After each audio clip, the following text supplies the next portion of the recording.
Yeah, I don't have my cell phone to see, but I think we are live. Here we go. Let us see. Yes, we are. Good job. Okay, yeah. I don't have my cell And phone I to can see see, your but YouTube doing the stream. okay. All good. So, All good, fees, all good, fees, all good. okay, I'm gonna start off here because I'm just sharing my whole screen, so I'm not doing anything fancy. Yeah, no, I can see. Because I've only got my one monitor. Okay. Oh, welcome everyone to the stream. Who's ever in the stream, say hi, send a chat. Bot Rex joined. I don't know, that thing I can't get right and I can't get it off now. Yeah, thanks for everyone joining. Today we are joined by Cannon Man Gaming. I'm sorry I don't have your name. I told you it was the missus in the stream. I don't have your name in the thumbnail because I wasn't sure if you're going to join or not. So Nah, don't stress it. I made the thumbnail a bit earlier today. Nah, you're good. So for everyone, please go, if you're watching now or watching later, go check out Canonman's Gaming after the stream. I will put a link to his channel in the description. Go give him a like and a sub and a subscribe, please. It'll be pretty cool. Good morning, Mrs. Cannonman. How are you doing? Oh, good evening. Sorry, actually, good evening. Yeah. Yes, she's still same time zone. Yeah, still same time. I keep forgetting. I'm watching a lot of American shit, and I keep forgetting about our time zone. Yeah, don't stress it. You're good, man. So, Cannon, anything you want to? Oh, what we're basically going to do, guys, is we're just going to run through the news of War Thunder for this like week or so. Quite a bit of heated topics, I would say. Hey, Cannon. Yeah, it's yeah. So like, War Thunder's had a lot of very interesting things happen in the last sort of, I'd say, like, let's say 2 weeks to a month period past. And we are obviously, we've been playing this game for a very long time, both you and I think you've been playing it a bit longer than I have. But we've both invested both a lot of time and money into this game. And we obviously have our heartthrobs about the game, and we have our issues about the game, just like most other people do, I think, who play this game.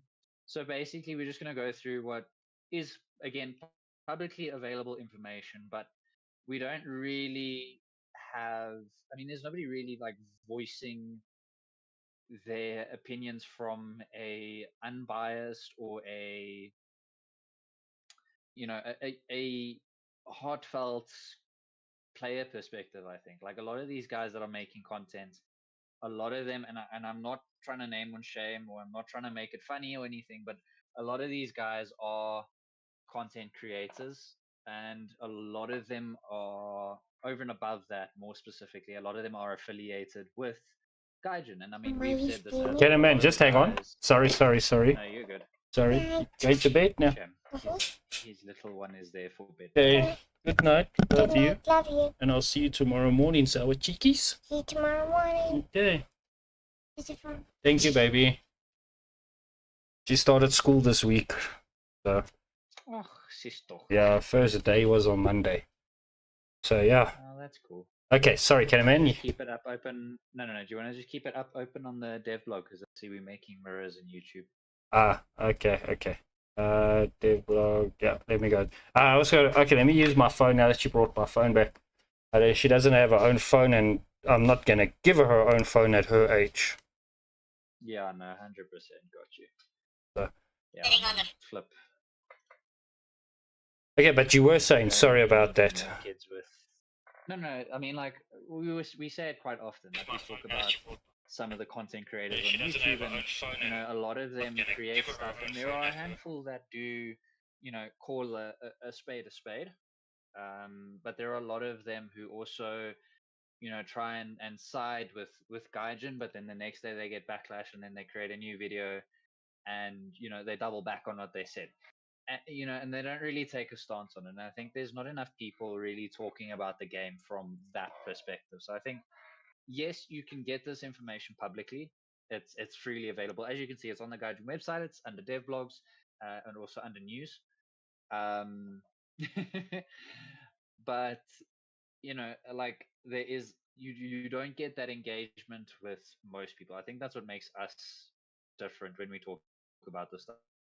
Is we talk about it from a very personal perspective, and I think that will be the goal today, because I mean we both also just mentioned prior to the stream starting that we've actually both been contemplating over the last few days about uninstalling this game, and like I said, we've both invested plenty of time and money and effort and pain and suffering and anger and probably a couple of broken screens into this game, and here we are looking to uninstall.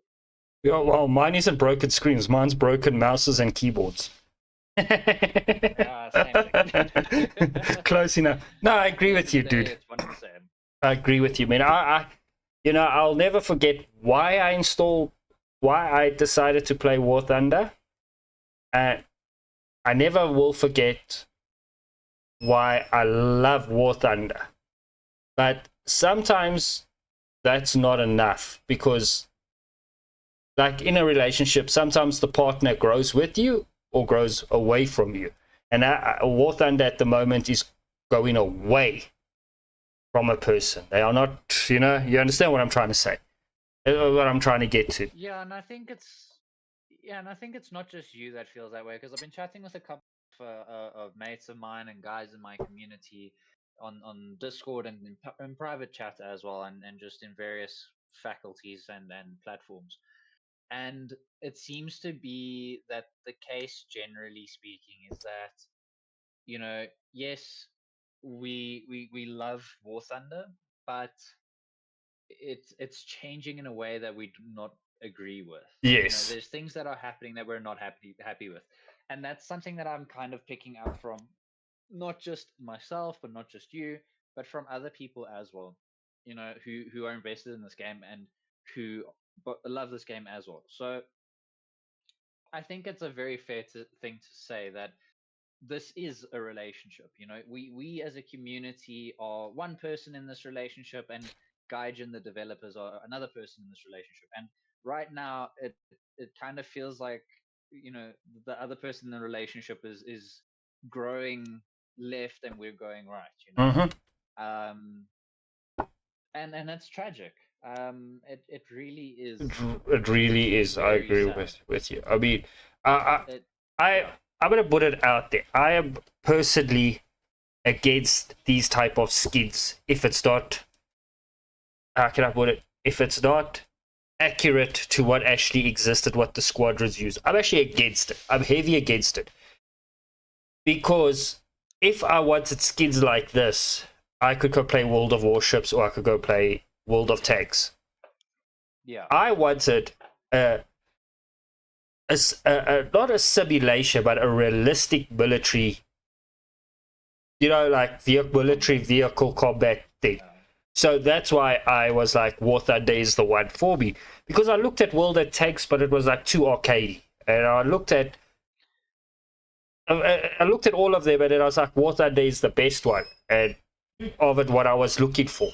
So I'm like, one thing is, I'm heavy against these skins. I do not like it. I do not like flying around in a purple MiG-29. It's fucking unrealistic. No, it's not. A purple MiG-29 is great. No. I'm against a lot of things that are purple. I could visually see, I could mentally see you recoiling at that. Yes, yeah, no, I'll shoot him down immediately. Yeah, no. But like that's not only, like, I think it's also not like just that. Like, there are other faculties that I think have. Yes. So there's other aspects of the game that have also become unrealistic in a lot of ways. Yes. Yeah, and there are definitely things that are realistic still, and that are very cool, and that are have been refined to be more realistic. For example, I think something that was a great change, even when it happened, was the changing from sort of the digital shell to the volumetric shell type, measuring in the game, and the way. Oh yes. Yeah. Okay. Sorry. I was thinking of something else. Sorry, my bad. No, yeah. So like the change from what was previously a digital measurement of the shell, if I can say it like that, in War Thunder, changing to the volumetric system within War Thunder for rounds and shells. That I think was a very good change, and that was fantastic because it leveled the playing field in a lot of ways. Vehicles that were previously absolutely godlike and broken and like just unfathomably powerful, they suddenly had a weakness. So, like for example, the KV1, the KV1S specifically had now a weakness. Now you could, use that in the KV2 as well. Just two examples. There are probably plenty others that I have Best, missed. yeah. Um, but like just as the two examples, like those tanks were absolutely god tier when we were using the previous system. And the volumetric shell has just made that playable. It's made it balanced. So there's stuff like that that's been great. But there's But also then we see again, yeah, we see the bad things, and it's like, well, at the moment they're outweighing the good. yes. I mean, I remember when I started War Thunder. I've said this before. I picked Britain as my starter nation. Okay. Now, You and me both. yeah. What a yes. Okay. We suffered. We have suffered. Yeah, we have suffered. It has been painful to get to where we are in that tech tree, but we got there But nonetheless. anyway, when I used to come up against the freaking T-34s, KV-1s, and those type of things, I used to run away. Literally, guys, I would see a T-34, you turn it out there, I'd bugger off. Because you could not pin those things. You could do not pin a T-34. And then I was like, went broke. I went broke, guys. I ran out of silver lines. Okay. And then and then I wasted my money, wasted golden eagles to buy silver lions. And then I realized there's another battle mode that you can go where you play against bots, and that also gives you silver lions. And that's how I managed to rebuild my silver lions. But that's coming back to what you say, the metric, or that thing that you were just talking about. The volumetric shells. Yeah. When that came in, it made Britain a bit more playable at that VR. Yeah, because like I mean, the thing that we struggled with previously, and this is now a little bit of a tangent from what we were originally trying to talk about, but it all comes back to the same point. So bear with us, please. But originally, you would fire a British round, which for those who don't play Britain or haven't experienced other British vehicles or any other tech trees other than say like Russia, Germany, and America. Yeah, like the three big ones. Like if you've never played any of the other trees, the UK pretty much the British tech tree pretty much uses exclusively or at least at that time, pretty much exclusively used solid shot AP rounds. There was no explosive filler. The way the round was measured in the game, there was very little shrapnel. It was pretty much what APCR is now. Yeah. And volumetric came around, and the way that the shells created spool and all of that stuff changed, and that made Britain way more playable. And suddenly, that was a viable nation to play. And it's the same with Sweden. Sweden uses an APDS round for quite a large portion of the tech tree. Yep. And that experienced the same thing up until volumetric. But that comes back to the fact that that was a very good change. But we're looking at things like, I mean, the last few updates, there have been very minor balance stuff. Things like there's been very minor balancing going on. Most of the effort for the last few updates has been pushing vehicles and has been pushing graphical updates. Yes. And I have a problem with that because, and we mentioned this earlier, and it comes back to stuff that was announced a little while ago, but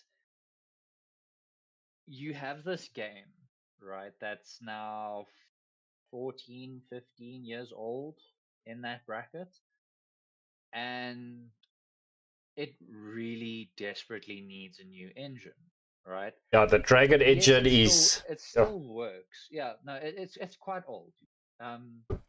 Yes, the game still works. Yes, the particle physics, everything still functions well. But the main thing that I have an issue with at the moment is that we keep piling on these graphical improvements onto the game, and every like 4 updates you have to get like a new graphics card or whatever it is, because if you want to stay at the same level, unless you turn off like very specific things. But it just gets to a point where your previous graphic settings just no longer adequate, and you need to either down or change something, and that's not ideal. Like that yes, your game is improving, but it's not improving in the right way because you're focusing on the wrong areas. You have mechanics that don't work. You have unstable servers, um, or servers that are very, very vulnerable at the very least. Um, and I don't know if there's anybody else who experiences this, but I get it quite a lot, no matter really where I am. But I'll be playing, and then all of a sudden I'm chilling between 340 ping and Mm. 560 ping for no real reason. And that's whether I'm connected to a fiber optic line or if I'm connected to an LTE kind of system. So it doesn't really matter. Like, yes, obviously if you're far away from where the servers are, you will have ping. Like that is fine. Like I don't have an issue with that. I have an issue with them with the servers specifically being unstable. And it's things like that. And there are various other mechanics, but we're going to get into the crux of the issue now. If we look at specifically what's come through in the last few dev blogs, for example, the R2Y2 being removed from the research tree because it's too overpowered, apparently. The Freedom Fighter F5 AG being added as a event vehicle. We spoke about the battle passes in a few videos ago, or I think it was privately, but the battle pass vehicles are pretty much the same stuff that we've been receiving. There's nothing fancy, like there's nothing new. And I think, yes, it's great and all that you keep adding these vehicles and keep improving the graphics, but you're not fixing the crux of the issue, you know? You know, But yeah, I mean, that's just my perspective at any rate. I like graphical improvements if it's for the right things. Okay, my Yeah. one of the thing is not everyone, especially in the world we live in today, with high prices and everything that's going all over the shitter, where the fan is spinning and the shit is just flying everywhere. It's not possible Yeah. to always have money to go buy high-end PCs and that. I mean, and what attracts a lot of players to War Thunder is it's a apparently free to play game. It's free to download.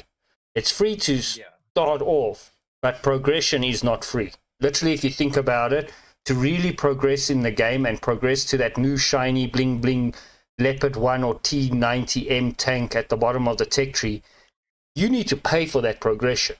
Okay. So, and If what you want to do it in a reasonable time. yeah. And War Thunder is not the cheapest game out there if you think about it, actually, because No. if you think about it, you got to pay 80. What does premium count cost today? Fuck, I haven't bought in such So a. like it depends on obviously what you get. So like the cheapest one is it's like 140 rand, so it's like $6 or something like that. But that's only for 20 days. So yeah, sure, you can spend $6 just for 20 days of premium, and you kind of go, oh, it's just 20 days of premium. But then it's like, oh fuck, now I've run out. Now I must get again. Yeah, And before you know it, you've spent, you know, just within a month, you've already spent $12. And yes, $12 doesn't sound like a lot trust to me, it's a lot. I've perhaps got American friends that yeah, are quite educated and pretty smart people and that have good end jobs, and they complaining, okay, about the living standard in America at the moment. $12 is a lot for them.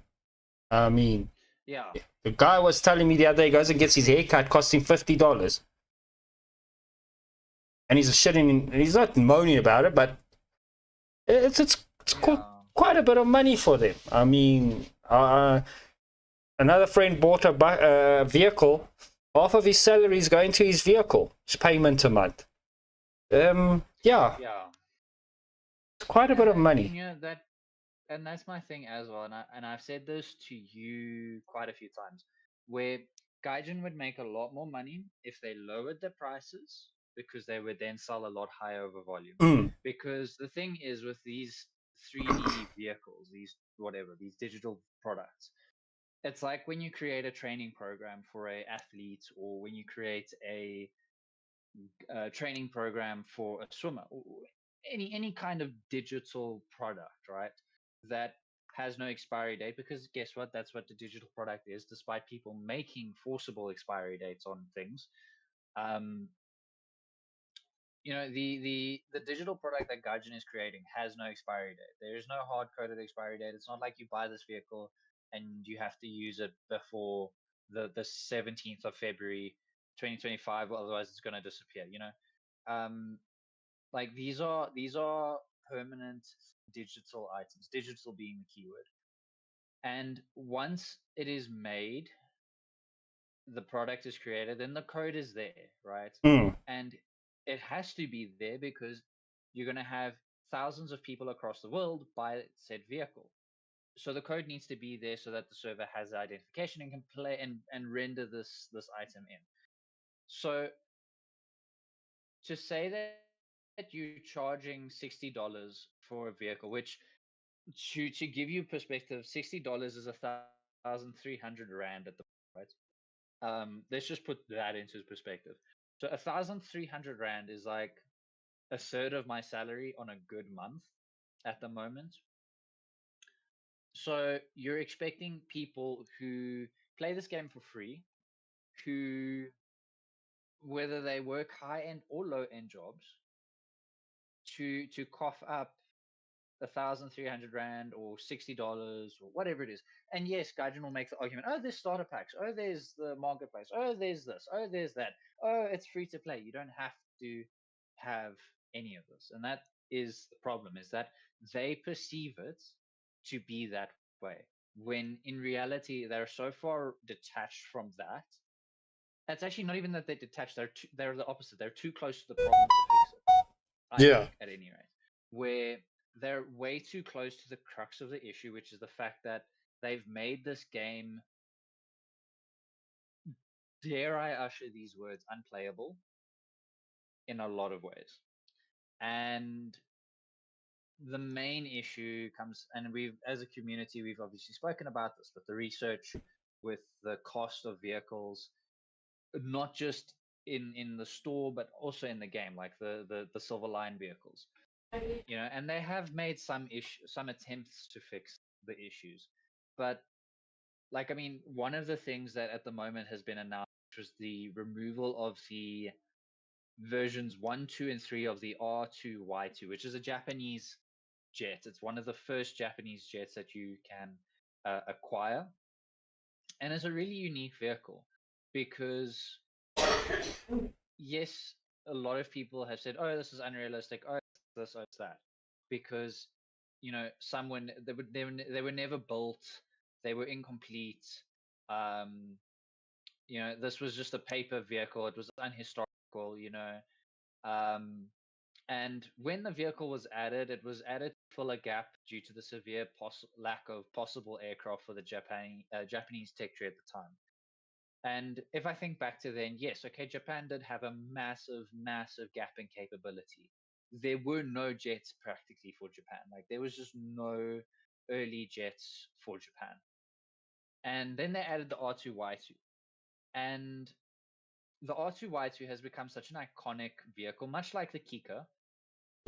And, they're going to go and remove this because now all of a sudden they've added the Thai tech tree to the Japanese aviation tech tree. They've added the Thai sub branch, and that is it. That's like, okay, cool. That gap has been now filled by another tech tree. We're going to remove it. But That's basically their argument for it. yeah, but that argument, okay, I know, I've said this a million times. But if that's the argument, then the mouse should be removed from the game totally. The E100 should be removed from the game totally. Oh yeah, no, I agree, and not just to pick on popular nations, like there's a South African vehicle now that the TTD, the 10.3 South African vehicle, that theoretically should then also be removed because there is a capability there for it. There are plenty of there's like 2 challenges at 10.3. There's packs, there's squadron vehicles at 10.3. There's no need for that vehicle to be there. It's a technology tech. It's a technology tech. It's a tech demonstrator. it was entirely prototypical. Yes. And most of it was paperwork. Like a lot of it was paperwork. Most of the stuff that was in that vehicle was never actually tested. Like it was No, again, no. it was a theoretical tech demonstrator. That's what it was. That's what the TTD is.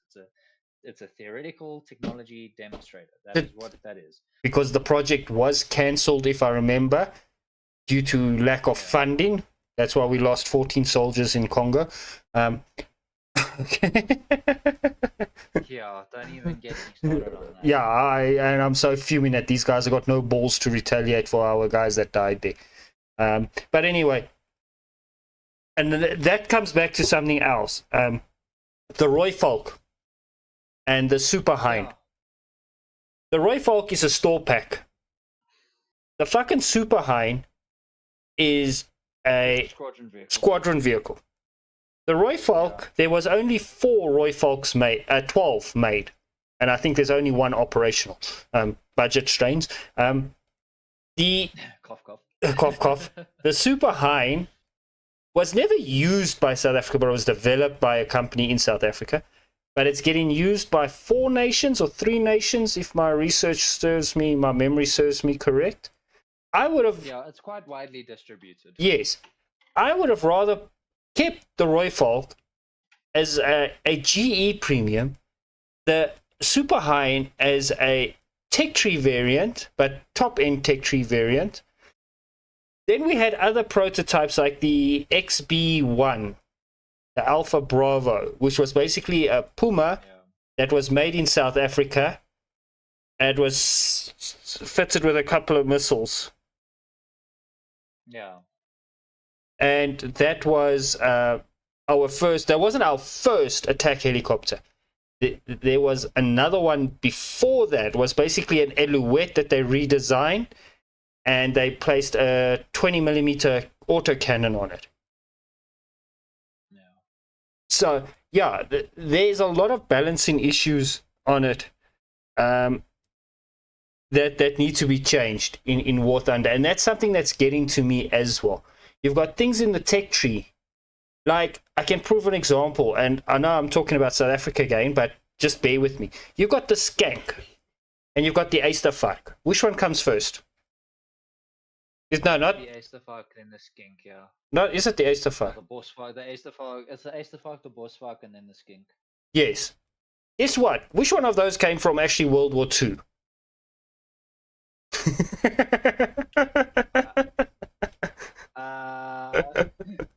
Skink? The Skink. Which ones were during the Cold War productions? The Eysterfuck, the Bosfuck, respectively, yeah. But your Skink is after those. The Skink never saw action. There was only ever one or there was a handful of made. It was actually used by the Royal Canadian military armed forces in Europe, which was used in a ground role support of infantry. I think it was one engagement with a German aircraft, and the German aircraft actually escaped. And look, I mean, the Skink isn't even that good of a vehicle. No, it's not. It's horrible. It's really bad. Yes. And you know, coming back again to the removal of the R2Y2 from the research tech tree. The thing is that they won't, and this is also my issue with removing vehicles, right? Like the Roy Falk as an example. Okay, actually, no, that's a really bad example. But say the mouse. Let's just say that the mouse event doesn't happen any part of the year. Let's just say there's no more mouse events, just for this particular argument, because it needs to make sense in this way. And their thing is like, if you've put 1 RP into it, then it's still on your account, right? Mm-hmm. And it's the same with the mouse. So let's just take the mouse for example. The reason the mouse was removed from the game is because at the time it was broken, right? It was a very, very well armored tank. There was very little that could pen it. It was under BR'd, all of that stuff, right? That's why they removed it. But if you had the mouse researched even by 1 research point, you could still get it. So for a very long time, the people who still had the mouses were controlling the games. still performing yeah, they were still performing really well because they just weren't dying, right? Mm. They were just getting well, not lots of kills because the mouse was slow as shit, but they were getting a number of kills and they were just soaking up the enemy attention. And that is quite a valuable skill. And if you can soak up an enemy team's attention and fire and all of that, it makes you quite valuable because it gives your team the opportunity to flank and do their thing, right? That I don't need to explain strategy to you guys. You should know this. But the same issue applies with the R2Y2 because the reason they want to remove it is because it's too powerful and it's ahistorical. Fine. Okay. But you're still letting the vehicle exist in the game. And it's not like it's a premium vehicle. If it's a premium vehicle, different story. People have paid real money for that. So, yes, let them keep that vehicle because they've paid for it. They've paid real money for that.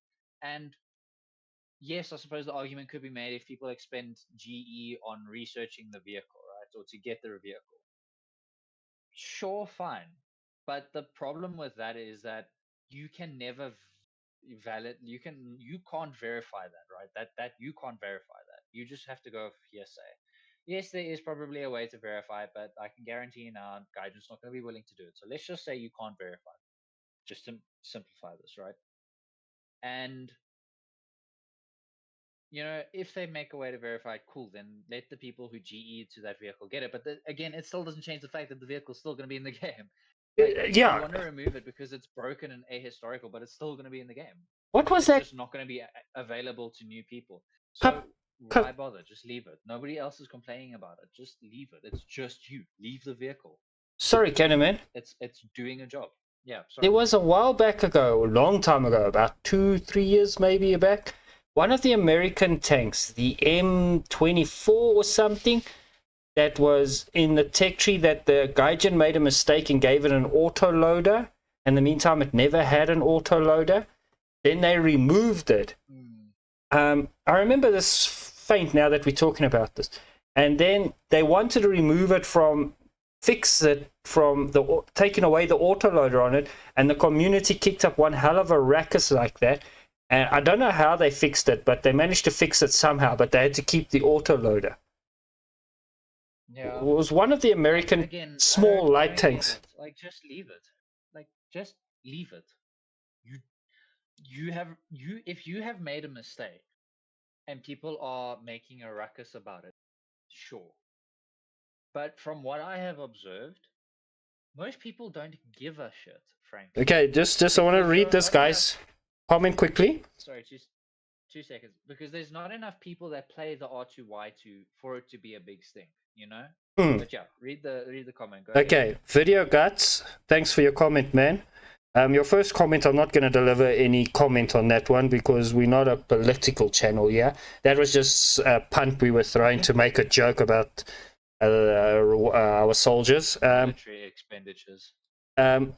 Okay, his comment is, I am cool with paper tanks at this point as we have voices in the game that are in service but have never had any actual combat experience.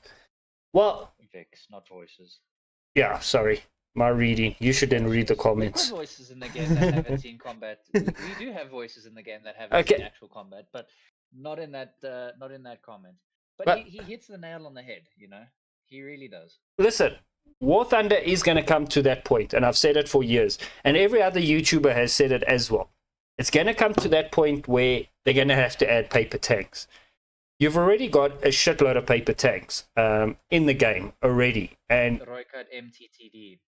There you go. Yes, and I spoke a little while ago to a guy that's serving in the South African military, and I was talking to him about the Roycard variants. The vehicles already in War Thunder, and there's then going to come a lot more. But if you watch my channel, you can go back and see I do make a lot of, like, a series that I've got passed to me, passed to you, passed to developers, where I find tanks that actually did exist that could come into the game. I know this is now a little bit of self-advertising, but there is still so many vehicles that can be added from rank 1 to about rank 7 that could still come into the game. That are not another pattern, not another T-34, not another KV. You know, not another Sherman. It's actual tanks that were built. Look, I'm gonna be honest. I just want a T20. I just want a T95 or a T98. That's all. Like, guys, just give me that. I'm sure there's a paper tank for it somewhere. Just give me the T95 with the turret. Give me the Doom Turtle with the turret. We'll be good. Send me the stuff and then I'll research it. You know what you could actually use as inspiration, and I know the game is old, okay, but go into that if you've got it. Go into War. I know you've got Wargame Red Dragon, okay. Yeah. Go Yeah, into that's it actually a great example. Yeah. and look at some of the vehicles there. I mean, Wargame Red Dragon didn't include any paper tanks like the mouse. Okay, you don't see the That mouse. stuff is solidly historical. Yeah. Yeah, it's all historical. I know some guys I've got on my Discord that actually worked for the company that made Wargame Red Dragon when they developed the South African tech tree. They were actually hired by them to do the research for it and to do everything. So I get a lot of information from them if I'm researching the South African thing or I find something interesting, then I ask them questions. Yeah. But you can actually go to that game for a lot of inspiration. You can actually see that Cold War era. You can see how much more there is still that can be added. It is unbelievable. No, that is exactly it. Like, I mean, there are so many sources, and I can tell you now, if Gaijin went to Wargame and said, "Hey, listen, do you mind if we have a look at your game and maybe take some inspiration from it?" Or just even one of the devs bought the game and just took inspo like that. Yeah. I can tell you now, Wargame either wouldn't notice or wouldn't care Uh, because guess what? They are successful because they keep it real. Yeah, and that is. I remember when the South African DLC for that game came out. Everyone was like in the chat, "Oh, how's the South African DLC?" Because I didn't get it straight away. I got it a bit after that. I waited for payday. Yeah. I was also a bit broke, so I had to wait for payday. But I got it, and everyone was like, "We are scared to buy the South African DLC. How is it?" Everyone, and the guys that already had it were like, "It's well balanced. It's paper armor, but the tanks and the vehicles and that could do damage. For what it was very good." Yeah. And they got the balancing act very well down. But now we're progressing from something else. But yeah, paper tanks, I do agree with Video Guts, will be coming to the game. There's no two ways about it. But I still believe there's a lot more that could be added before paper tanks. I've always said War Thunder should be like this. You should have down this side your tech tree. That's everything that's produced over a certain amount of vehicles. So let's say 50,000 vehicles. Then they should have let's use for example, a war bond section. Just use an example, which is an X amount of vehicles produced. Then they should have Golden Eagle section, which is an X amount less of the previous section. They all go less on the previous. And then they should have an event section, which is like very rare vehicles, like only 2 or 3 or something like that was produced of those vehicles. Yeah. That's how I feel. And I think you get it right in that regard because you can't have like let's take the object 292, right? Oh yeah, that thing. Mother Russia. It's a. I love it. Like I love that thing to bits. It's one of my favorite vehicles. What was that? It's got the object 292. It's got a fuck off big cannon. It has no machine gun. 292. Yeah, it's incredibly vulnerable. It was one of the event vehicles for. Oh fuck! I'm not gonna look for it now. Some. I think I've got it on Discord. Yeah, but anyway, it's got a huge cannon. It's got a massive. It's laser rangefinder. All of these things. It's great. It's fun. Whatever. But that should stay as an event vehicle. Those kind of vehicles were not produced in mass for a reason. Yes. And but the autoloader is still slow because there's an autoloader. Shocker. It takes a long time to reload that big gun. Those things should be reserved for special occasions. Those should not be mass distributed vehicles. We take the there's another example I had in my head now, it's gone. But the Sorry, give me 1 minute. That's Some of the American heavies, like I think it's the T1E1 that wasn't produced. It was a prototype. The 90 mil, the T1E1 90 mil. It was recently added. It's an almost entirely prototypical tank, and yet it's in the tech tree. It's available to everyone because it quote unquote fills a need. The Americans don't need another heavy tank at that BR. They've got the jumper. They've got the M1A1. They've got the T1E1. So it's just incredibly frustrating to see like a lot of these paper tanks are everywhere within War Thunder, but then they nitpick which ones they need to take out. But yeah, I think that also is a nice segue onto exactly the next sort of thing that I think frustrated both you and I a little bit. But the top, like the what is the here we go, the esports Twitch drops and decals and skins. Yeah, I got to upgrade all the way. No, for the esport teams. Sorry, technical difficulties. Please stand by. I don't know. Catadman is very soft, guys. Let me. Yeah, I am sorry. I am just trying to keep my voice down because I've got people sleeping close by. Let me check that my noise suppression isn't actually on. No, it was a bit There we soft go. by me. I just turned my headset a bit down. There. Ah. Okay. So hopefully that will help, Kilroy. Thanks for your comment. Thanks for informing me. Yeah, coming back to the esport thing. I've got several problems with this thing. From a player standpoint and what you can actually win from it. Okay. Can I start? Yeah, we're good. Yeah, you're good. Okay. My problem is, my knowledge of esports is that you have preliminary trials, okay, in your country. And then the top team from that goes to represent to the next stage, and then you go to the World Cup. Now, my question is, I've got nothing against these guys. I don't know who these guys are.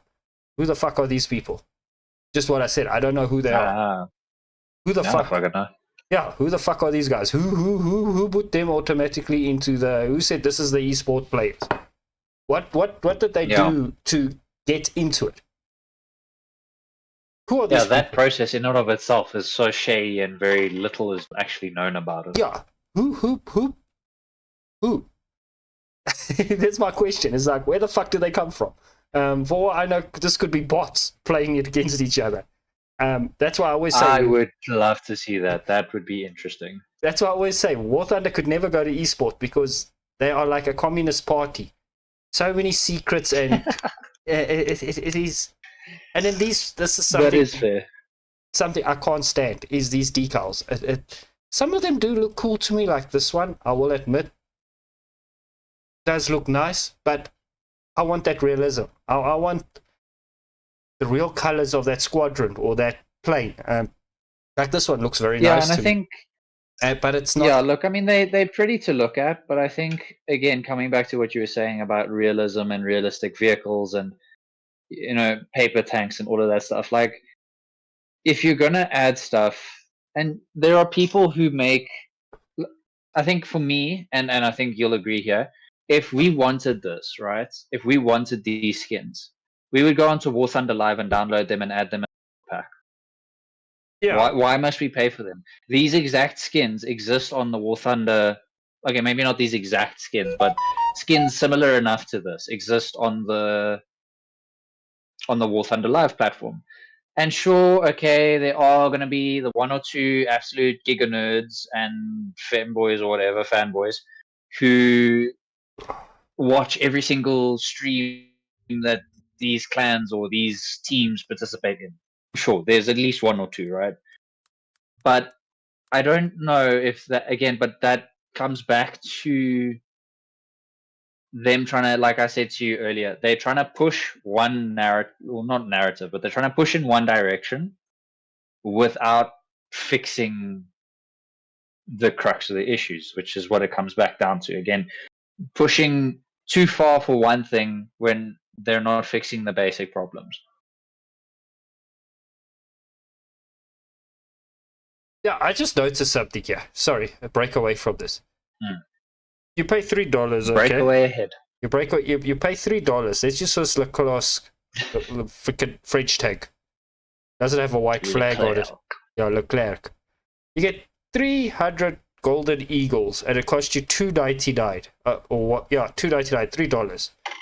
Then you go to Gadget Store. You pay $60 for this freaking, what's this, F4, and you get 2,500 golden eagles. Yeah. So who's actually making money out of this? That's what my question is. Oh yeah. But again, it comes back like that. That's slightly different because that's like a whole. But is it though? Because again, the skin is a 3D model of the vehicle anyway. Yeah, but if you think about it, like it's literally it is a model that goes over, quote unquote, goes over. Okay. I'm not good at maths. The vehicle. I'm not good at maths. $3 goes into $60 how many times? Now we're going to both sit here really awkwardly. Hang on. I was hoping you would calculate it. Oh, fuck. We're both really bad at this. Hang on. 20 times. 20 times. So 300 times 20? Thank you, Kilroy. I got there. We got there a moment before you. Thanks, Mrs. Kenneman, as well. You can't just dump math on me like that, Maji. I haven't had a coffee. I was thinking the same thing. Make a cup of coffee. 600. 300 times. 300 times. It goes into it 600 times. Okay, no, but now if you take this, okay, it's 20, 6,000 golden eagles. So you spend $60 buying all of these skins, all right? You get 6,000 golden eagles, and that's like the main currency in War Thunder. You spend 60,000 in getting this vehicle. If you're like me and only interested in the golden eagles, you get 2,500. Yeah, but like if you go on your screen through to the golden eagle thing, and you look at the price of the 5,000 GE pack, I think it's still $25. I stand to be corrected. 5,000, yeah, $24, yeah, $25. Yeah, and that's so it's $25. So you can spend $20. Kilroy, correct me if I'm going astray here on the math, but I think my math here is mathing. No. Okay, so yes, that's 5,000. So it's $25 for 5,000 GE. Okay, you can still spend less by buying all of those packs multiple times to get 1,000 more GE. You can spend the $20 technically. Okay, no, it wouldn't. But you'd still spend. No, you wouldn't spend the $20, but you'd spend that 20 times, and you'd still end up with more GE anyway. Yeah, is the point I'm trying to get at here. My brain is fucked out at the worst possible moment, so I do apologize to people watching this and going, "Bruce, shut up."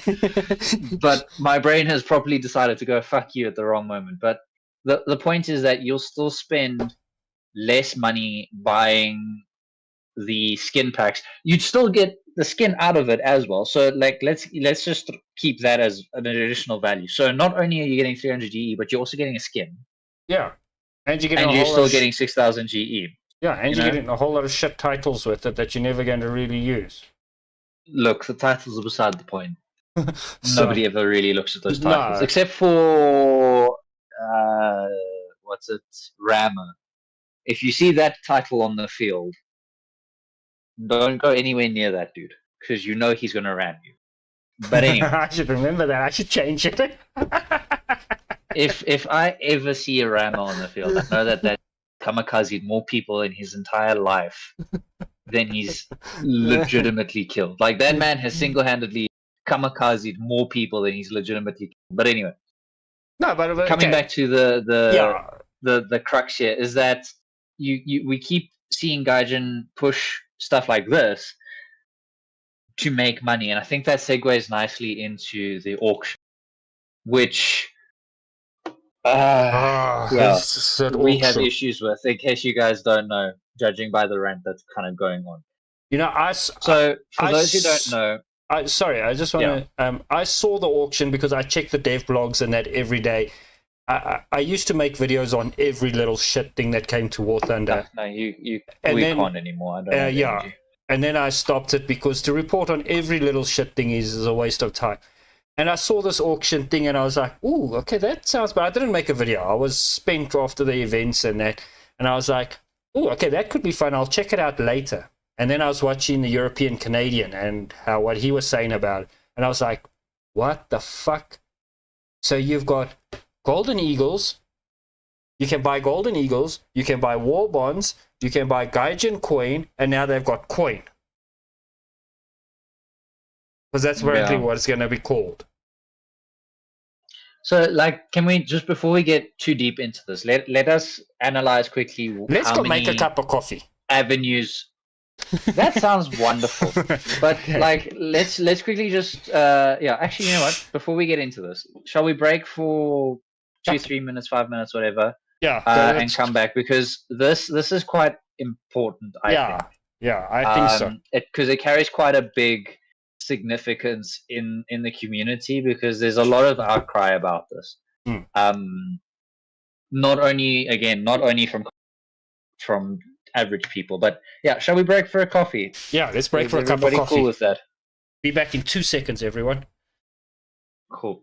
Don't forget to mute. We don't want to hear you letting rip. Shit.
All right, we're back.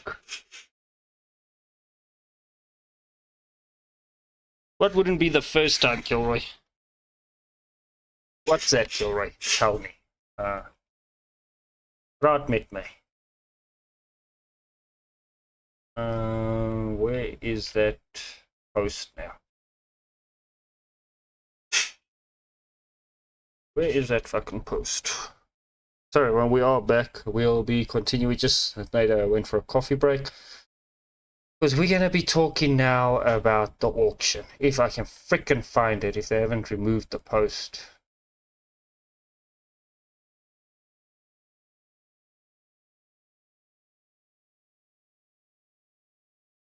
Can't seem to find it. But I am on the Reddit form. But that's not going to get it for us. Let's close the Discord. Let's just close all of that. We'll do it this way. Oh, it's not even showing anymore up here. Okay, I'm not sure what happened to it. But yeah, as you guys can see, it's quite contentious while we wait for Cannon Man. This is the Reddit for War Thunder. I don't freaking, I'm not into it. So yeah, there's quite a heated debate about it. I don't want to carry on until Cannon Man gets back.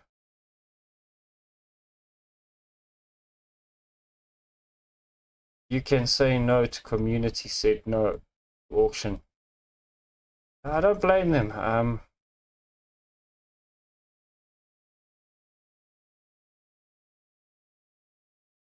Because this auction is just another money grab. The intentions were good, but in my opinion, it's just going to be a money grab again for War Thunder, and they are not going to really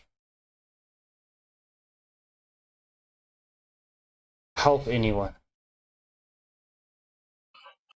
Hello. You're back? I am back. Okay. Also, guys, please don't forget to leave a like for us on the stream if you are in, and if you guys are new or passing by, please consider perhaps subscribing. Yeah, and also, guys, don't forget, I haven't got a link yet. We'll put a link to Cannon Man's gaming YouTube channel. Sorry, tongue twist. I'm tired. Don't worry, we'll get there. In the description, go check his channel out. He does make some very good content, and I'll put his second channel. I can't remember what your second channel. The operation table. What? Nah, it's heroes, hobbits, and starships. Okay. Yes. I'll also put I a had link to think to it about that for a second. in the channel. I'll put it in the links in the description after the stream as well. But check out his channel, please, everyone. Let's help a brother out, a white brother. I would appreciate. So, Yeah, the second. So just for quick one. The second channel is very different to the one that I do now. So if you guys are into sort of your Lord of the Rings, Star Wars, yeah, Manor Lords, medieval gameplay, that sort of thing, that's kind of going to be the place for that. So that's what that's about. But shall we quickly bobble on into this one? yeah, I can't seem The to auction. find it on the dev blogs and the news. I don't know if they've I removed have it. it. I'll put it in. Let me send this to you here. There you go. I don't know if they've removed Just take your disk. So the crux of the issue was that. Let me actually just read the opening segment. I'm sure Easy will put it on screen now. But yeah. The auction is a new way to distribute player-created content. In addition to trophies, we'll now select a few more pieces of work from those not included in them, the trophies, and release them to the auction in limited edition. It will use the same currency as what's currently on the marketplace, so the Gaijin coin. So it's $1 to one Gaijin coin, which is ridiculous. And then lots, yeah. I'd rather buy the lots Bitcoin. will be with a minimum. Yeah, the lots are with a minimum bid put up for auction, and then open bids will be at a set time and date. Yada yada yada yada. It's a typical auction from there on in. And I'm glad that they want to distribute more player content, that created content. Like, yeah, okay, cool, great. You're supporting the people who essentially make your game fun by giving them a way to quote unquote earn money from it, right? Yes, they can't extract that money, or they don't maybe they might get a small kickback from it or whatever. But they've gone and done it a very, very bad way. They've gone and done it in a very, very, very, very, very bad way, in my opinion. Because they've taken. To me, this is just a loot box, right? Like, I don't know if anybody else feels. To me, this is just a loot box. Like, that is what it is. It's a cash grab. It's a loot box. It's a microtransaction, much like what the EA spiel a few years ago was with the microtransaction loot boxes. This to me is exactly that. That's what that screams to me. Like, I don't I don't personally see any value in it. And again, yes, there are people obviously that this applies to, but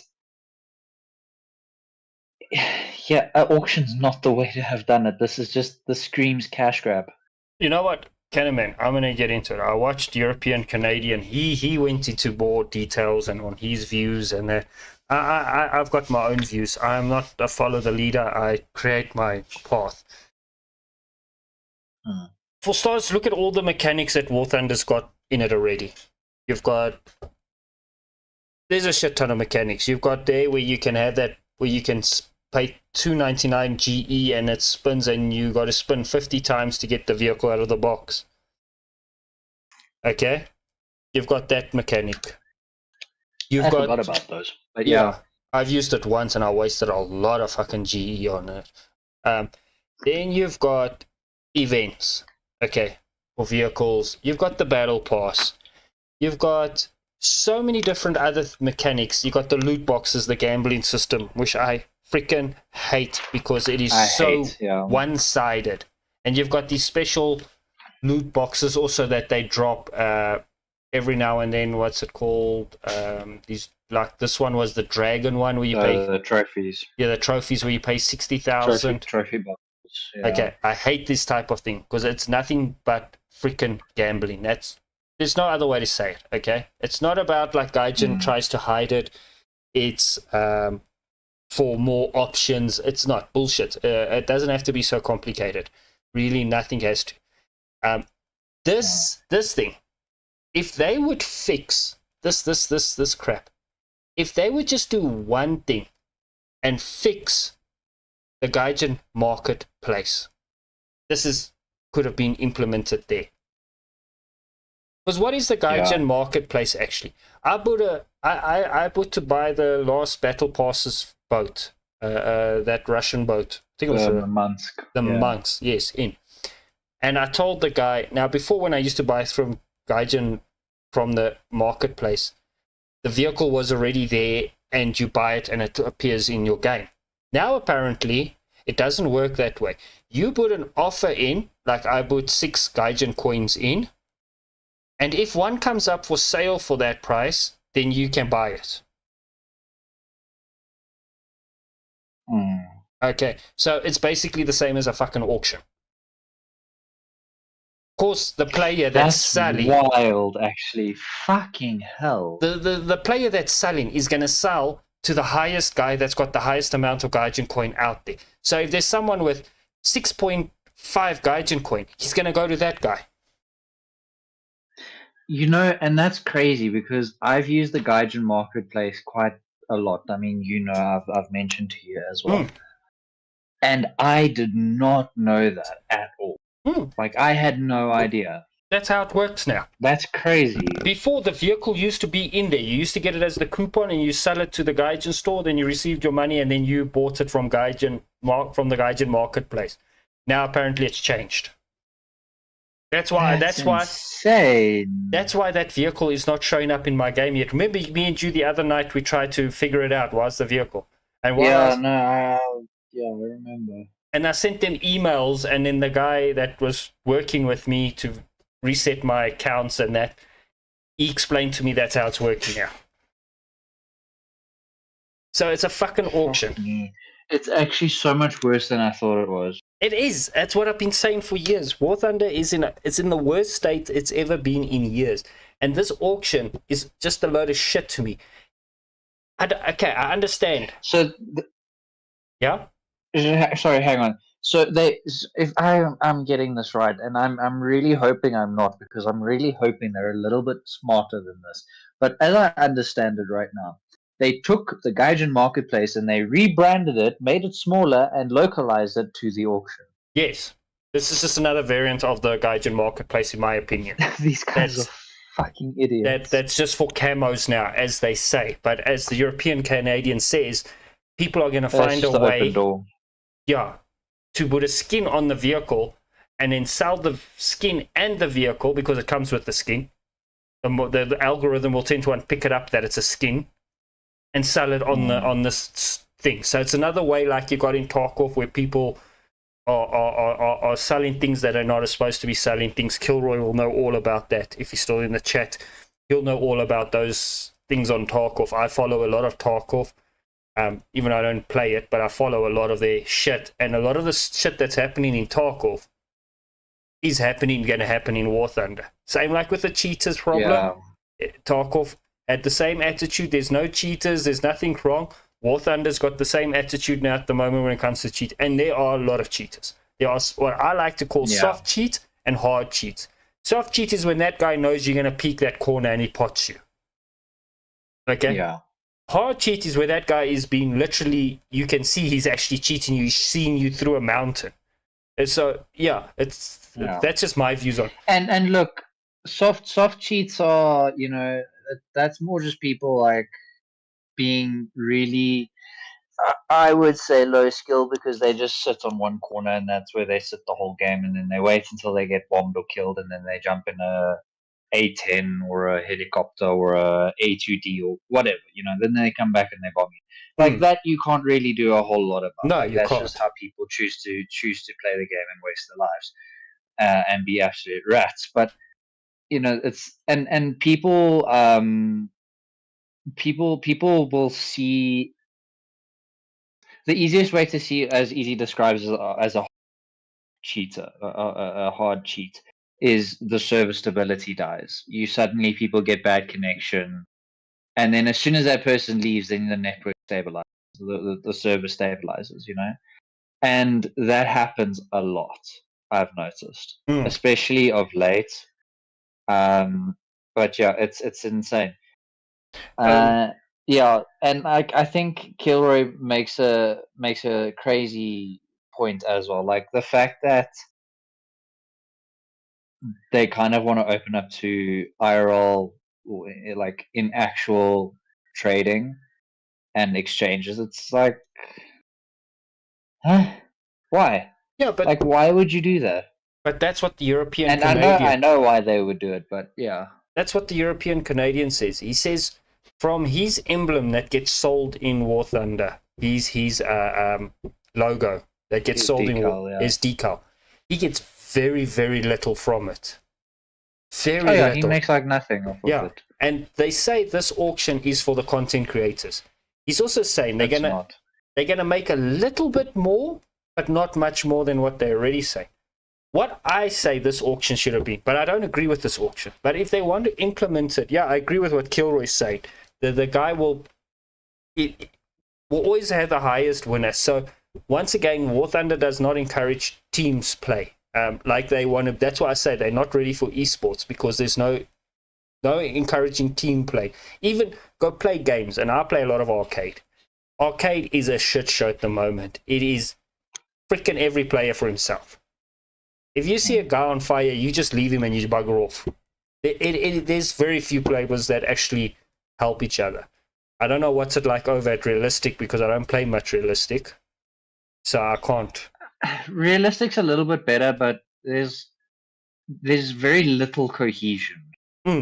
While people will generally tend to help you repair or help you extinguish,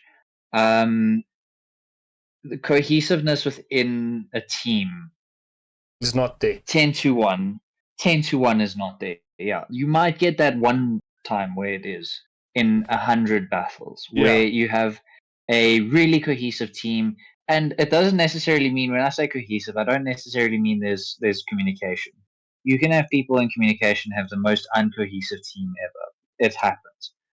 When I say cohesive, I mean everybody's doing what they're meant to be doing, where the AA are protecting from aircraft, the aircraft are protecting the AA from other aircraft and other tanks, and tanks are protecting or attacking the front line. Self-propelled guns are a little further back and playing sniper. Every vehicle's filling the niche that they're supposed to be, and those games, unfortunately, do not last long, because it's so seldomly that you'll have two cohesive teams playing off against each other. And when that happens, oh my word, it's amazing. When that happens, it's like the angels start to sing, because you feel challenged, you feel engaged, you feel thrilled. And War Thunder's just driven that, because that used to be quite a thing. Like that Used to be. something that happened quite a bit. Yeah. But it's so seldom now that you get Look. that environment, that game, that matchmaking, Look, and it's tragic.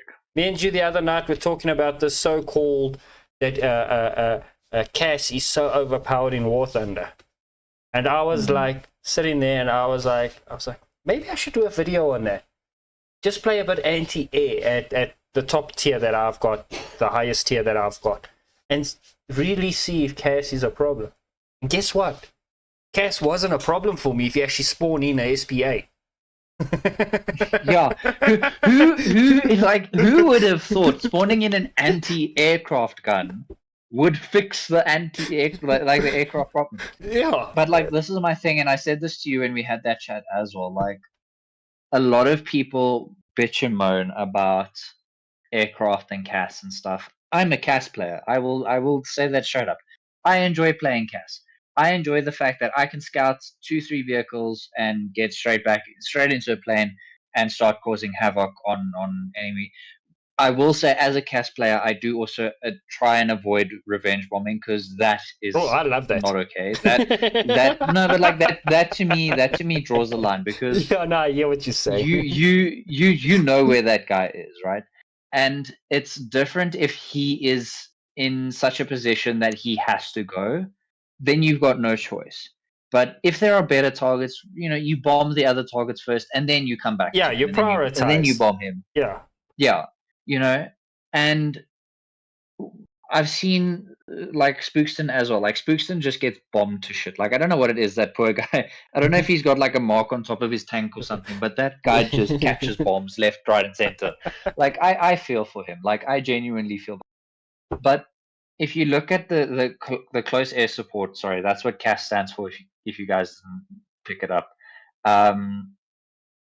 the CAS options at top tier are so limited, right? And even in your middle sort of 7, I'd say, let's call it 7.7, 7.3, 8.0, all the way up to 12. That point you start to have radar systems, and those radar systems are very good in a lot of ways. And you start to encounter IR missiles, and a lot of the aircraft in the earlier aspect of this engagement don't have countermeasures. So you might have an anti-aircraft gun that has an IR missile, but you've got no countermeasure, you've got no flares. But and I think this is also the big misconception, is that people think anti-aircraft guns are the absolute trump of cards against planes. No. Traditionally, anti-aircraft guns, yes, they were made to shoot down planes, but the predominant role that they ended up playing was just to keep the motherfuckers away. Yes. That was what initially an anti-aircraft gun served as a purpose. Their goal was to just create a barrier, create a buffer zone, create a wall of flak. For those who are interested in World War II, you'll know that. They would create a wall of flak, and that was what kept the aircraft away. And the flak was what actually killed the aircraft, or knocked out the aircraft, rather, not the actual impact of the round. No. And that is the niche that anti-aircraft guns fill. And yes, people are like, oh, anti-aircraft guns are hard to use. Yes, they are hard to use, because if you don't use anything often, yes, you're going to suck at it the first time you use it, or the first 2 times or whatever. But if you don't use it regularly and you don't get used to it, you're going to stay sucking. That's just how things are. Okay, a little bit of tactical information. Bombers were under the concept, before World War II broke out, the bomber will always get through. And guess what? Yeah. They were fucking horribly wrong, because the casualties during World War II on bomber crews was so exponentially, but they were so set in their stupid ways they couldn't. Yeah. But anyway, you would normally have fighters, if they were detected early enough, the bombers attack as a bomber formation, because it was normally a shit ton of heavy steel flying through the air with a shitload of them flying. It was easy to spot. Fighters would come and attack them normally before their bombs were dropped, or they would let them pass not let them pass, but they would fly to a certain point. Then this wall of flak, I think it was Cologne, one of the cities had the most dense flak in World War II that the American bombers were so shit scared of flying through it because it was so dense. They say they couldn't see in front of them. Was it Antwerp? I can't remember. Cologne or Antwerp? Can't remember. They couldn't see in front of them. That's how dense the flak was. Okay. So they would put up this wall. Then they would drop their bombs. Many of times, even the British and the Germans would let them drop their bombs and come back. Then the fighters would pounce on them.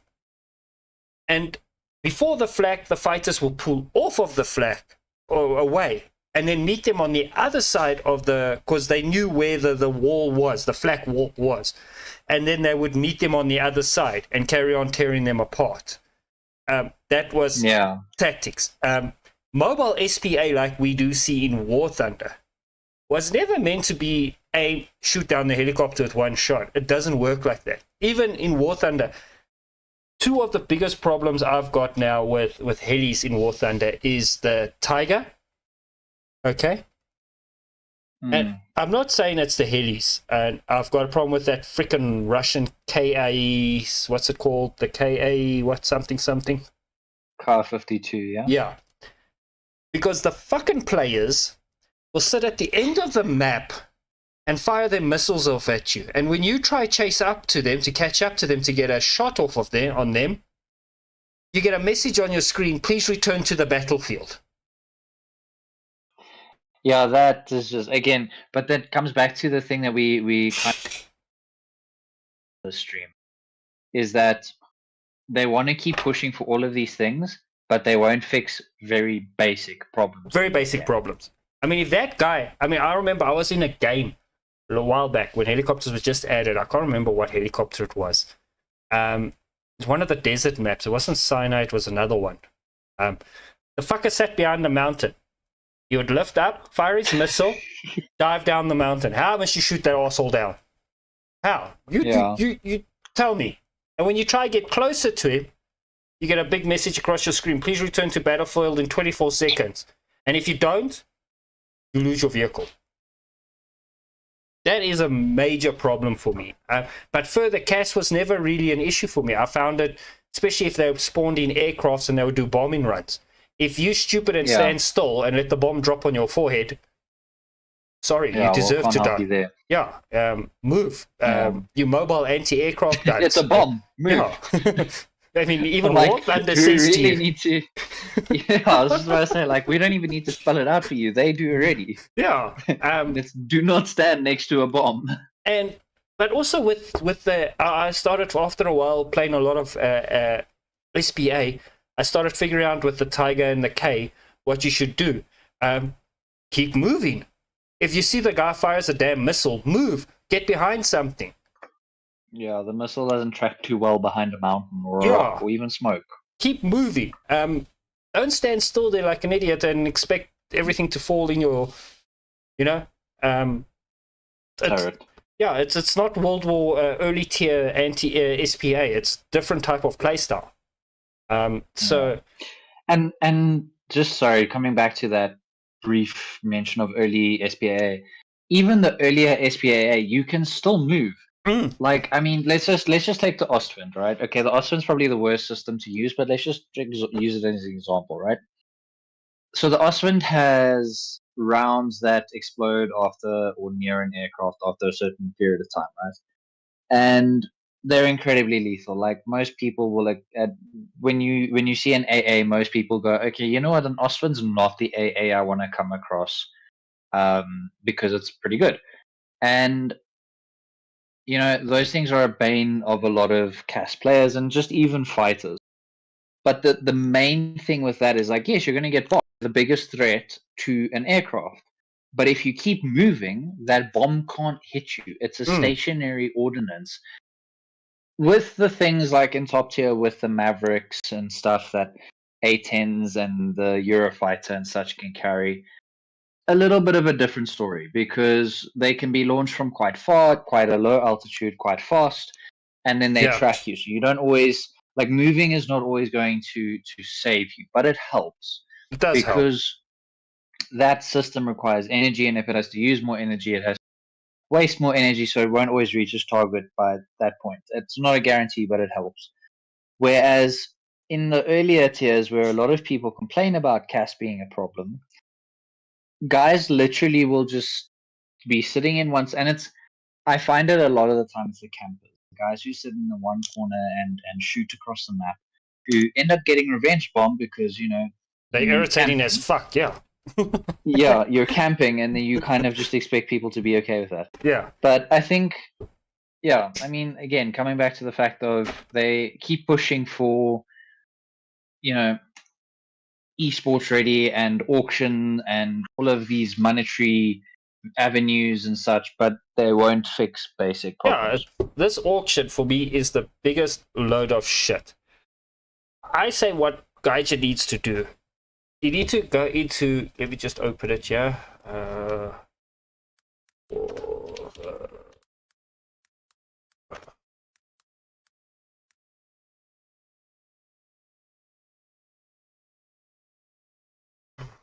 Let me just load this up.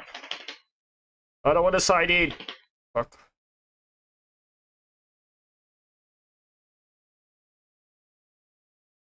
Fuck off. No. Oh, fuck. Okay, but anyway, guys, I'm not going to log in now.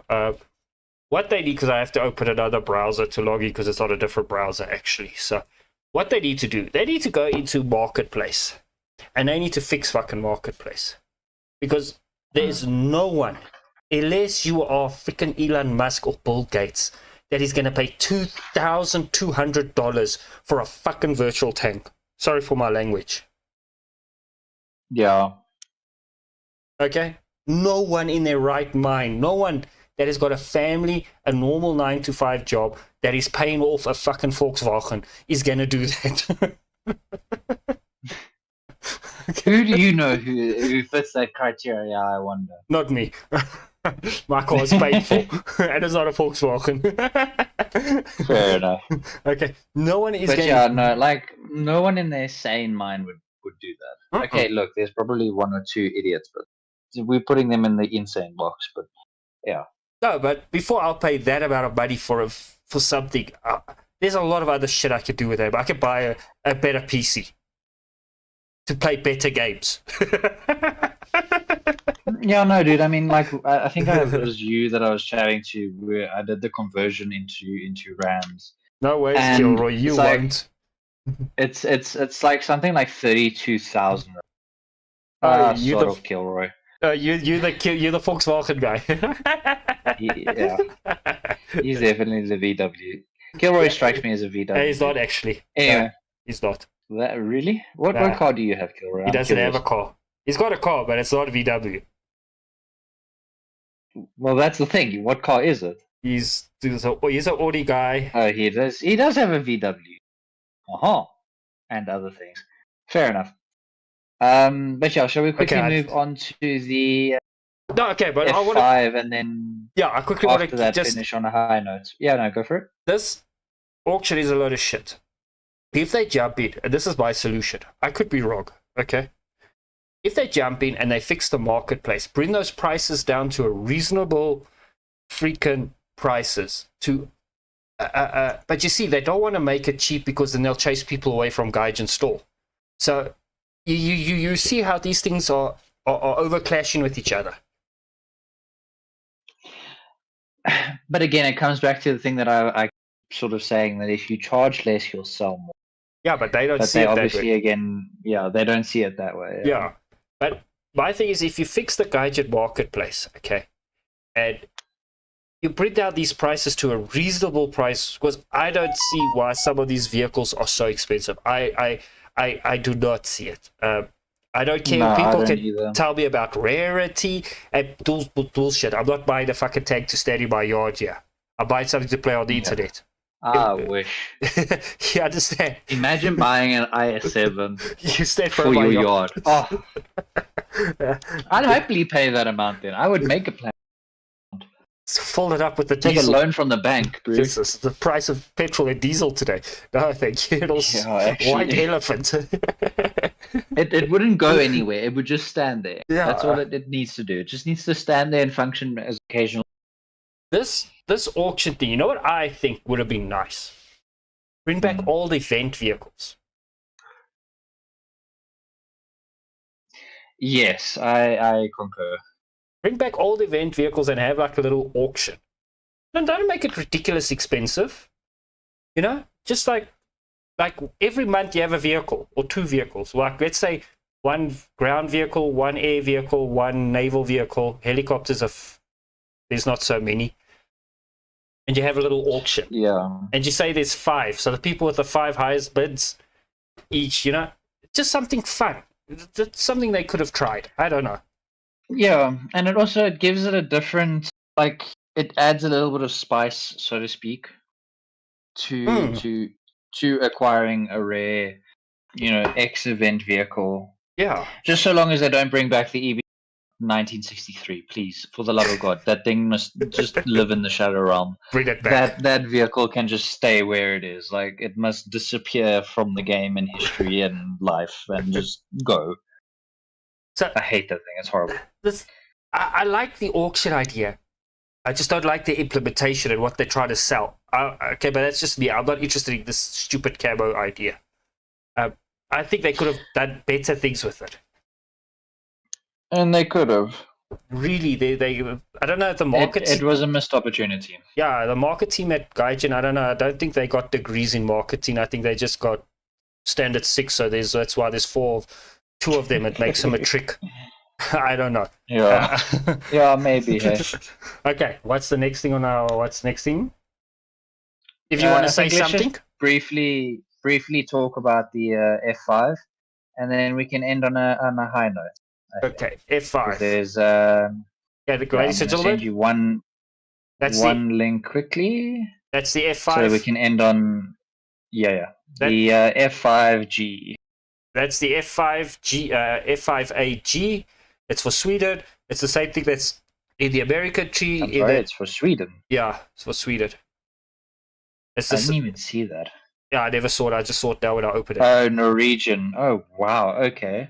It's for Sweden, but you've got the same thing in the American tech tree, the Chinese tech tree, the Japanese tech tree, in 10 other tech trees. So there you go. That's your event vehicle. It has a penguin missile.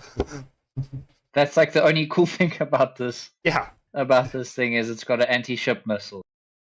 A fun fact: that particular missile is a IR-guided anti-ship missile, which is a bit strange. Okay. But yeah, other than that, it's Easy's pretty much said it bang on. It's an F5. It's the same as what's in the Thai tech tree, sub-tech tree. It's the same as what's in the American tech tree. You can buy it as a pack on the store. You can buy it as a GE thing, I'm sure. You get the idea. It's in the game. It's an F5. Gaijin has. It's in. I think it's in the Italian tech tree or the French tech tree as well. Yeah, Italian. Gaijin. Yeah, it's again, guys. It's a F5. Gaijin has destroyed the events at the battle pass. We were just talking about that before the stream started. Have destroyed everything's the same. It is the same bullshit over. I don't know if they're running out of ideas or they don't want to pay artists to do these things and people to do research. I don't know. Yeah, actually, that's a fair point. It's just the same shit over and over and over. Nothing, and then it gets added into the tree under something else, which you'll never find it again. So it is just a clump, as they say in Afrikaans, a clump kak. In other words, a load of shit for English-speaking people. Yeah, no. I mean, like the camo on it, cool, because that's actually a camo that the Norwegian Air Force would have used. So that's cool, and you got the roundels and stuff. That part of it is cool. That part I'll respect because that's a cool little piece of history. But again, it could have gone on any of the other F5s. Just because it has to go in the Swedish tech tree, doesn't mean shit. But anyway, I have sent you one more link, and I think that's where we could call it off. I think you'll enjoy it.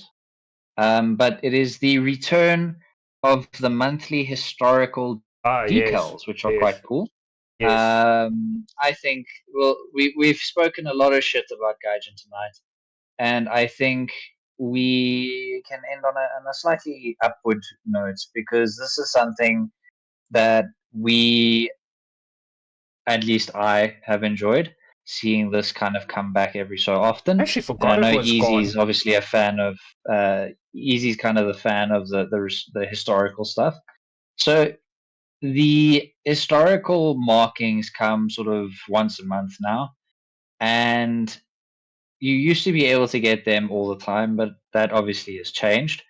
So they include new emblems, new decals, new markers, all of that jazz. And there's a slightly longer unlock time, but it's still much the same as what it would be. You get points towards your unlock through missions played, scores earned, frags, how many tanks you kill, how many caps, all of that stuff. It's all stuff that you would do in a normal game. Yeah, and they're pretty easy to get. I mean, everything at one time. Sorry, Kennyman. Used to be like linked with your battle pass. So like your decals, your events, everything used to be like linked with your battle pass. So while you're doing your battle pass, you used to unlock all these little side features. I actually forgot completely this is gone. Now that I actually think about it, and I used to cover them because it's very fascinating seeing the different emblems from the different divisions or armies or that. It's actually very damn cool. I think the last ones I covered was when they added the South African emblems. I think that was the last ones I covered. Then I never ever covered, I can't remember. But anyway, what used to be linked with your battle pass, that what made your battle pass so interesting, is because while you're doing your battle pass, you are unlocking this stuff. Yeah, and it gives you something to kind of like enjoy alongside the grind, because you're like, oh, cool, now I have a new, like, I didn't realize I got this skin. When did I get that? Or that decal? And it's like, oh, cool, I can now put this on this and this and this and just be a nerd about it. Yeah, and I mean, so these things are really cool. I'm just looking at them now. So if you scroll down now, slightly further down that document that I sent you, but there's one that is really, really funny. It's a bit of text, and it's enemy planes. If you can read this, and it's an inscription for an American aircraft during the Second World War. You've got the 61st Kaibitai insignia, the Cor Az emblem for Hungary. You've got a French one. Not even going to try to spell that. Yeah, I'm not either. You've got the Tiefseeficht for Germany, the Guards Armored emblem for Britain. You've got the 269th Mech Infantry Brigade for China, and the Bear Bomber personal marking for the USSR. And there's a couple of others. There's a Norwegian one, and then there's an Israeli one, to Easy's delight. Okay. And so these will be available from 7 February 11 GMT until March 7th 9 GMT, 900 GMT, and that's pretty much it. They all are really well designed. They're very clean pictures, they're very clean decals, and they're quite fun. I quite like them. They're quite unique, and they're a little bit of fresh breath into the game, so that's quite cool. Just want to clarify. And like I said, you can. Just want to clarify, everyone. Sorry, with the all the politics following Israel now at the moment, I've got nothing against Israel, the country. I've got a problem with Israel. He just doesn't like the tech tree in the game. Being a tech tree on their own. I've got a problem with that. Let's just clarify that up. I don't want anyone to think I've got something against Israel. It's the tech tree in the game. The way it was implemented in the game. Yeah. Okay, that's my problem. I'm not going to get too deep into it because I think we're all sick of it. Yeah, not really, but yeah. So the way you can get them, so you can achieve them or you can receive these decals by doing certain things. So, for example, the Hungary one is finishing in position 1, 2, 3, 5 times while flying an Italian or a Hungarian aircraft rank 3 and above. You've got the French one, which is play 20 battles using a French aircraft with a minimum of 60% battle activity rank 3 and up. The Tiefseeficht emblem is the only one that you have to purchase for 200 GE. It's not even that of but a the nice rest one. you can. Yeah, that one, I think that's why you have to buy it. Like, you have to be really special to buy it. But the rest of these, you can get it through either Yeah. defeating players, ranking in a certain position on the team, scoring X amount of points, or participating for a certain period of time. So it's all very, very achievable things. So it's quite cool. It's a nice little touch to the game. And I'm glad they're bringing it back because, again, it is a step in the right direction. This is more of the stuff that we want to see. We don't want to see Gaijin forcing shit down our throats, and I think they have really done well with the return of the monthly historical decals. No, I agree with you. When I first looked at the Mrs. Kennerman, when I first looked at the Bear Bomber personal mark, I also thought it was a pickle he was holding, and then when I looked closer, I thought, no, it's actually a bomb. Pickle Rick. I also thought it was a pickle because it looked like a damn pickle. But it's actually a bomb. But if you look at it like quickly, it's like, oh, he's holding a pickle. What the fuck's he holding a pickle? He's the pickle bear. It's the pickle bear. He's not the tickle bear, he's the pickle bear. So, no, I agree with Kennerman. This is pretty nice. I like seeing this coming. I actually completely forgot this was ever removed. Yeah, it's one of those things that just like disappeared silent in the night. Now that we're actually talking about As they tend to. Yeah. Shit. What the hell? Sorry, I knocked my headphones off my head. No, but I do like this one in enemy planes. If you can read this, you're too close. I do like that one. Yeah, it's so I like it. But that's kind of the vein of stuff that we want from the game. We don't want it neon covered. Like, if we wanted that, we'd go to Thunder Live. That's what that thing is there for. Yeah, or I'll go play World of Tanks or World of Warships, because have you seen Nick? Yes. Oh my word. Yes. Yeah. Yeah, I have actually, as a manner of speaking. Yeah. But anyway. So yeah, no, pretty cool end. I do like this. I do like seeing them coming back, but I don't think it's going to be enough. This is not enough for me to go and jump in the game and play like 8 to 10 hours a day like I used to. Unfortunately, I think the game is a bit too far gone for me to do that. I'll still do update videos and that on the game, but and special events if it's something I really like. But this is not enough for me to jump in and play like I used to. I think the game needs a lot of work. They need to fix a lot of things.